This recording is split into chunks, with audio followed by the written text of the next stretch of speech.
Welcome to the swamp. We're back in the ocean for another sea-based survival game. So here's the thing. I played Below Zero before I played this game. I've been told over and over that the first game is far superior. Well, in my mind, I'm not tainted with the memories of playing the first game before the second game. So I'm gonna have a non-biased take on what I think this game is next to the second one. Beyond that, I'm also going to be looking at this game as it is and give you my honest review of Subnautica. Let's get into it. My name is Excalligator. I rate games based on many categories that would fit into most survival games, based on a 1 to 5 system. If a category does not apply, it will not affect the game's overall score. Now let us get started. So this game I've played around 30 hours for this playthrough and have beaten the final story quest.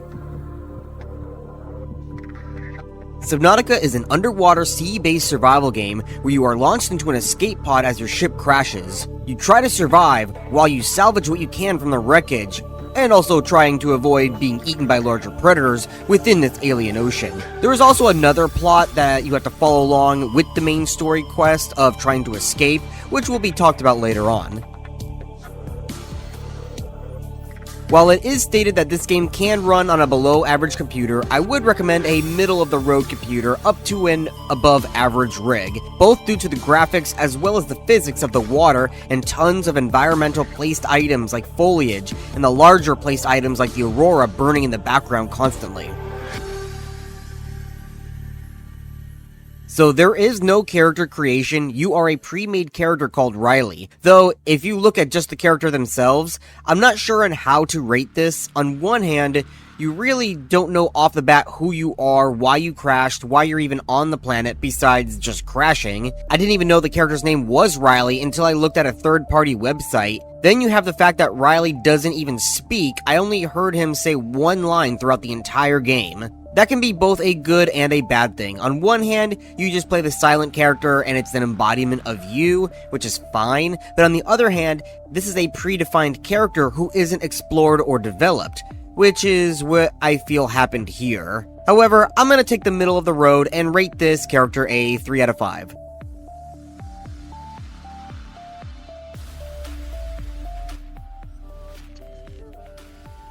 Altera.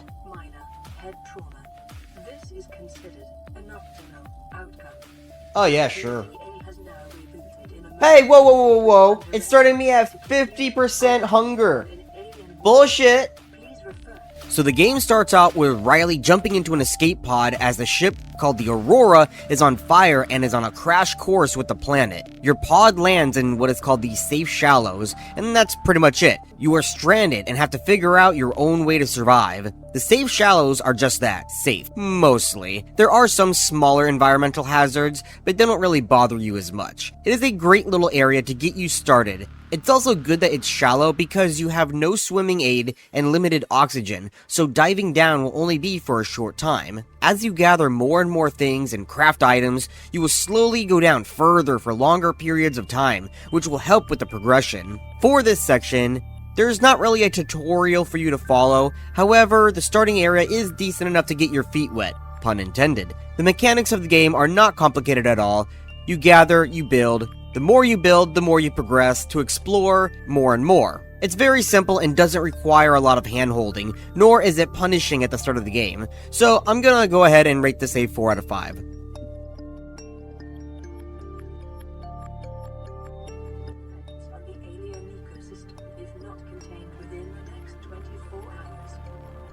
Oh well. Whoa! Okay, nope. The exploration of this game is at the core of the progression. The further you progress, the deeper you can go. The deeper you go, the more rare and valuable resources you can find to progress even further. From the bottom of the ocean floor to the deep, dark caves that all interconnect under the map. There are a decent amount of biome diversity in this game, from the coral reefs to the kelp forests, large, empty sand-like dunes, red grasslands, and even volcanic zones. This is also one of the arguments against the second game, as the first game has way more zones and has a larger map with more diversity. So, I've played both games, and I started with the second one, and now I'm playing the first one.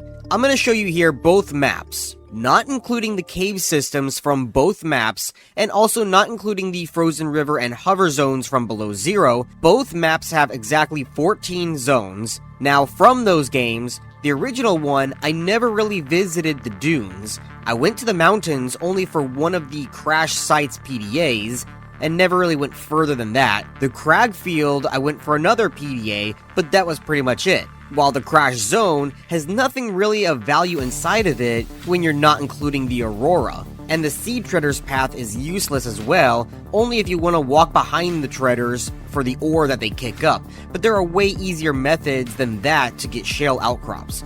So overall, I would say the 6 out of the 14 zones are useless in terms of going back for rare resources. With Below Zero, I remember having to go to most of the zones for both progression with the story, as well as for rare resource gathering. Only 3 I would say are useless, being the Sparse Arctic, the Tree Spires, and one of the above water zones. The reason why I say the Tree Spires is because an item that I found there that I really needed, I eventually found in another zone, which was a much safer option. So yeah, not really worth going there for any other reason. Another thing I wanted to point out is, look at the game's first map. You have multiple of the same zones that litter around, such as 5 different kelp forests, 4 different grassy plains, 2 mushroom forests, and 3 safe shallows. Meanwhile, in Below Zero, you just have 1 of each zone and it's not as padded. Now that I've shown you both game maps, what do you think? I would say the first game definitely has a lot prettier zones than Below Zero. While 3 of the Below Zero zones are above water, each zone still feels very different and are all worth visiting for many reasons. Now, moving beyond that, just looking at the first game's map, I would say there is a bit of an issue when it comes to the zones which are not worth going to besides a singular item. I did also have an issue with the endgame zones, which I will discuss in the endgame section. But overall, I feel the map design and the want and need to explore is very good, and I will be giving this a 4 out of 5. I only dropped it a point for the issue at the endgame that I mentioned, and also the fact that some of the zones are pretty pointless.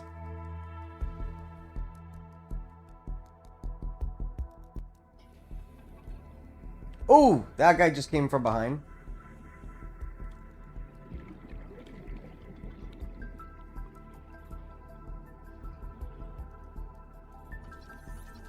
Stalker. Yeah, stay stuck, stay stuck, stay stuck.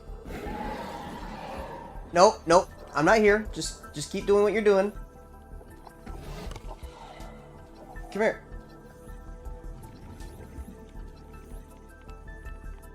Got ya.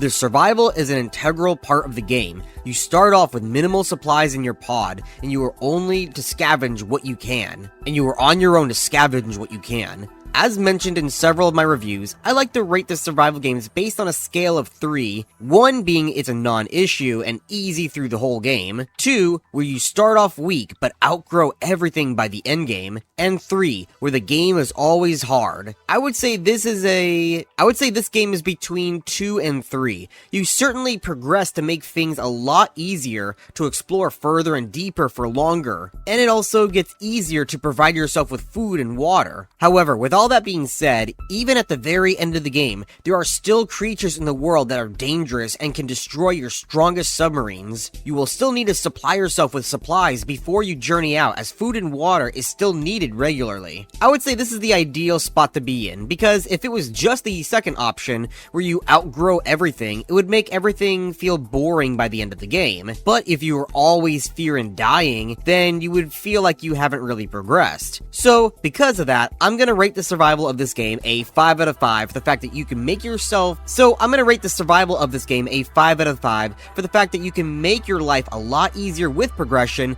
but there is still danger and survival present at all times. The building is pretty fun in this game. Once you have plenty of spare materials and you find all of the various recipes to build with the building parts, you can make massive bases with all types of utility rooms, or even just roleplay decor to your liking. In Below Zero, I went all out with my building, but in this playthrough, I went mostly minimalist, but I did have a little area for myself. My first and main building was my moon pool. It remained my entrance. Then I had a crafting room and a farming room. I then made a large room, which I split into 2 two, one for my home amenities and one for my alien containment for hatching my pets. Now, I did have a lot more available to me in the other game. That may be because I didn't find the recipes in this game, or they just didn't exist in this version. Either way, I felt like it was a neat little home, and finding a Markiplier bobblehead was hilarious. Now for the crafting. The crafting is very simple and easy to learn. You start off with many recipes already. All you need to do is gather the items needed. As you explore further, you can scan items to replicate them, with the larger ones requiring more scans, but you can also find data terminals and other characters' PDAs that you can unlock recipes. Now, one thing that may stump a new player is the fact that progression is tied to certain crafted items. If you don't craft a repair tool for any reason, or you don't craft an upgrade station, you will be stuck. Now, any good player would want to make one of everything to see what they do, but for the minimalist, you might not know this and miss out on stuff. I almost did because I went a long time without even making a base, trying to be a minimalist, but that wasn't gonna be a good long-term plan. The farming is fairly straightforward. You first need to learn how to make a plot or planter. When you find a plant that you want to replicate, either above water or below water, you need only to cut a piece with your knife and then plant it. It will grow, and then you can harvest it. Straightforward and easy, and no taking care of it. Now, I did have one issue. I don't know if it was bugged or if it just works different in this game versus Below Zero, but the watermelon item, I could not replicate it. I picked up one and planted it, but it remained as one. I even used my knife, and it didn't replicate. Even just leaving it alone, nothing worked. Meanwhile, in Below Zero, I do remember being able to cut it and replicate it. It is possible that it was bugged or forgotten about, but the other items worked fine. Overall, this section I'm going to give a 4.5 out of 5. It is a very good section of the game with very few minor issues.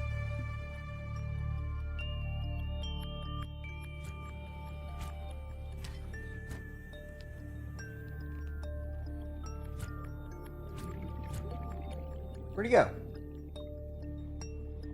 Oh my god! What are you doing here? This game is not a game with PvE in mind, nor is it the focus. This section will be skipped in terms of the rating, though I did want to talk about it a little bit. From what I touched upon in the survival section, while there is no weaponry, you do have some things you can use to damage creatures, and with enough damage, you can kill them. As you progress, you get to a point where you can kill medium-sized creatures easier. However, technically, it is possible to kill the larger leviathans. It is extremely hard, even with full progression. It is better to just avoid them, as some of the larger ones can slap your submarine and explode it into pieces. I will say also the Aurora, as not only a large set piece, but as a large RPG-style dungeon with several forms of progression and rewards to keep going back and visiting to find more and more goodies within. It was a very good time. Come here. Fucking... Come here.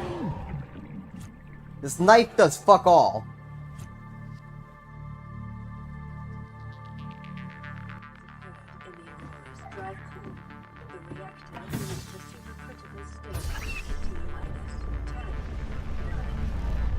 Alright, let's watch it together.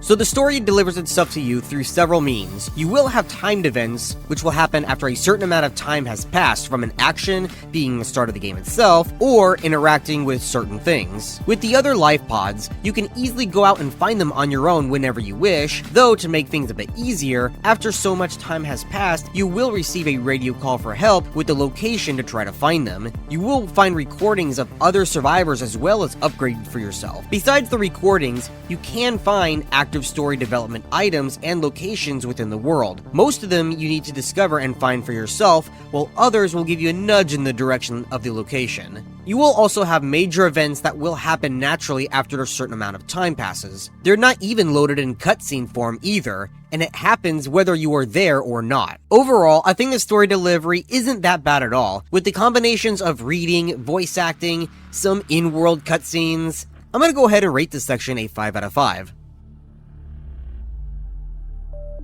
So this will be the non-spoiler section. I will have a spoiler section after this with a warning ahead of time. There are chapters available in this video for you to skip them if you wish to. So we talked about how the story delivers itself to you, but how is the actual story? I would say it's alright. You have 2 to 3 stories to follow, being you trying to escape, what happened to your ship and the others who landed, and a third one which involves something wrong with the planet itself, which I'll save for the spoiler section. Now, something that is different from the sequel to this game is that you only have one ending from what I've seen. You have to complete both the main storyline as well as the secondary storyline in order to win the game. Below Zero allowed you to complete Plot A without completing Plot B, and each ending gave you a slightly different outcome. It was not much, but it was an option. This one, you have to complete both Plot A and Plot B, which is to escape the pod, and as well as the issue with the world. Overall, I would say the story is alright. I wasn't overly enthused about it, and I feel it was fairly basic, so I'm gonna rate it a 3 out of 5. Now this is the spoilers section. The timestamps are available to skip if you wish. So the rating is going to remain the same, but this will be just talking about the story itself. So starting off with Plot A. It is to escape, of course. But I felt it was the better story of you trying to survive while also finding out what happened to the others who escaped, pretty much all dying but due to different reasons, from being confirmed eaten alive by leviathans, to another life pod having a Karen who stupidly caused their pod to blow up. But you also have the in-world cutscenes that I mentioned, from the Aurora exploding further after the crash, to the rescue ship that you kept getting calls from on the radio, to finally coming out to get you, and then they're shot down by an alien cannon, which leaves you a sense of dread that no one is coming to get you now. Though one recording you find on the Aurora was somebody out reaching to the ship while they were on the crash course to the alien planet. The responder sent them a way to escape using materials found on the planet, so you can use that to escape. However, something else plagues you, quite literally. As you progress the game, you notice creatures that glow green. You eventually find out you are also infected. The longer you play, the infection worsens, and now you grow these green scabs on your body. It is a type of infectious cancer that alters DNA, though through exploration, you find remnants of both human and alien structures that show that they were trying to research it and find a cure. As you go more and more deeper into the world, you finally find the main research facility with a captured Leviathan called the Emperor. She has the ability to speak telepathically to you and informs you of your mission. You learn that the Emperor has an enzyme in the digestive tract that cures the bacteria naturally, so by helping her hatch her eggs and releasing them into the wild, you will allow them to spread the cure to combat the virus. It is an interesting plot with a unique ending, but I just have little to no interest in world-ending virus stories, less so than alien stories. So this part took me out completely. I did complete it just to continue with my actual mission, which was to escape. Either way, I didn't think it was terrible like Green Hell, so it didn't detriment the score too much. I just found it meh, so that's why I rated it a 3 out of 5. The endgame I'm gonna rate as both pre and post the completion of the main story. After hours of progression, you can now delve into the deepest corners of the ocean. I feel this part of the progression is absolutely terrible. Unless you bring your whole base with you and rebuild down in the caves, you will need to go down into the caves, gather nickel to bring all the way back up to your base, upgrade to go all the way down to the lava caverns to gather crystal, to go all the way back up home, to upgrade again, to go down to the deeper lava caverns, and then go deeper than that. After that point, it gets a bit easier with traversal. I won't say why due to spoilers, but that 3-time back and forth to upgrade, to progress, to upgrade, it really wore me down, and I felt it was a terrible latter half of the game. Now, in terms of the post story, there's not really much progression left to do, other than really building your base. You can keep exploring areas that you didn't visit, maybe collect all the creature eggs and have a little army of pet fish. So, due to the bad endgame progression and the lacking post-story stuff to do, I'm gonna be rating this a 2 out of 5. It's not too bad after you get that last upgrade, it's just the journey to get the 2 upgrades to continue playing that bothered me. So I suggest rebuilding your base and getting upgrade stations nearby to help with that.